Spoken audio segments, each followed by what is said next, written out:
Hey everyone, in this tutorial, I'll show you how to organize emails in Mozilla Thunderbird in 2026. A well-organized inbox makes it much easier to find important messages and keep your email under control. So let's get started. First, open Thunderbird and review the messages in your inbox.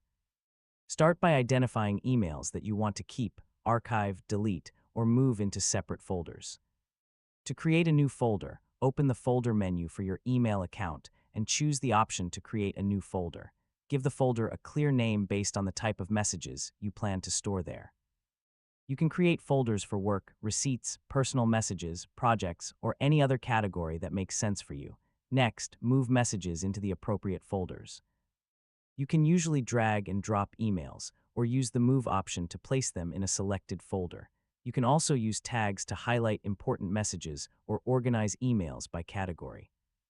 For example, you might use different tags for urgent messages, follow-ups, or reference material. If your inbox is crowded, consider archiving older messages instead of keeping everything in the main inbox. Take a few minutes regularly to clean up your folders and remove messages you no longer need. A simple organization system can save a lot of time later. And that's how to organize emails in Mozilla Thunderbird. With folders, tags, and regular cleanup, you can create a cleaner inbox and find important messages much faster. If this guide helped, make sure to like the video, and thanks for watching.